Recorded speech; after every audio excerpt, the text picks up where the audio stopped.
Boss is back అంటున్నారు BRS నేతలు. రెండేళ్ల తర్వాత కేసీఆర్ వ్యవసాయ క్షేత్రం వీడి ప్రజాక్షేత్రంలోకి వస్తున్నారు. రేపు తెలంగాణ భవన్లో లీడర్స్ కి దిశానిర్దేశం చేయనున్నారు. తెలంగాణ రాజకీయాలు ఇప్పటి నుంచి ఒక ఎత్తు, ఇక నుంచి మరో ఎత్తు అంటున్నారు బీఆర్ఎస్ నేతలు. కేసీఆర్ మార్గనిర్దేశంలో ఇక అధికార పార్టీపై సమరమే అంటున్నారు లీడర్స్. అసెంబ్లీ ఎన్నికల్లో ఓటమి తర్వాత రెండేళ్లు సైలెంట్ మోడ్లోకి వెళ్లిపోయారు కేసీఆర్. కాంగ్రెస్ ప్రభుత్వానికి రెండేళ్ల సమయం ఇస్తున్నామన్నారు. ఇచ్చిన హామీలు అమలు చేయకపోతే ప్రజా పోరాటాలు చేస్తామన్నారు.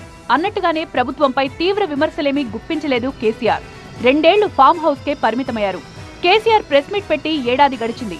కేసీఆర్ స్పీచ్ కోసం బీఆర్ఎస్ క్యాడర్ ఆసక్తిగా ఎదురుచూస్తోంది. అయితే ఆదివారం కేసీఆర్ తెలంగాణ భవన్ కు రానుండడంతో వారిలో క్యూరియాసిటీ మరింత పెరిగింది.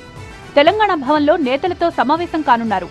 కృష్ణా గోదావరి జలాలు, పాలమూరు ప్రాజెక్టు నీటి కేటాయింపులపై ఉద్యమం చేయాలని ఇప్పటికే నిర్ణయించారు కేసీఆర్.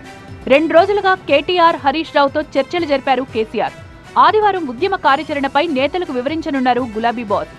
ఇప్పటికే కేసీఆర్ బయటికి రావాలి, అసెంబ్లీకి రావాలంటూ ముఖ్యమంత్రి రేవంత్ రెడ్డి పదే పదే సెటైర్లు వేస్తున్నారు. క్రియాశీలక రాజకీయాలలో ఉన్నప్పుడే కేసీఆర్ గారిని ఓడించి కాంగ్రెస్ పార్టీ అధికారంలోకి వచ్చింది. ఇప్పుడు వారు క్రియాశీలక రాజకీయాలలోనే లేరు. గజ్వేల్ అసెంబ్లీలోనే కాంగ్రెస్ పార్టీ మెజారిటీ గ్రామ పంచాయతీలు గెలుచుకున్నది. అంటే గజ్వేల్ నియోజకవర్గ ప్రజలు కూడా కేసీఆర్ గారు క్రియాశీలక రాజకీయాలలో లేరు, రాజకీయాలతో వారికి సంబంధం లేదు.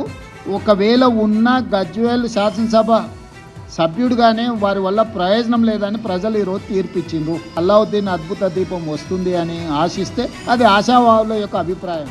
మరోవైపు కాంగ్రెస్ పాలమూరు ఎత్తిపోతల పథకానికి 35 టీఎంసీల కేటాయింపులకు అంగీకరించి తెలంగాణకు తీరని ద్రోహం చేసిందంటున్నారు కేసీఆర్.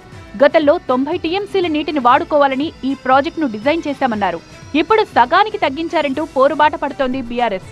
నీళ్ల కోసం ఉద్యమం చేస్తామంటున్నారు. ఆదివారం ఉద్యమ కార్యాచరణ వెల్లడించే అవకాశం ఉందంటున్నాయి గులాబీ వర్గాలు.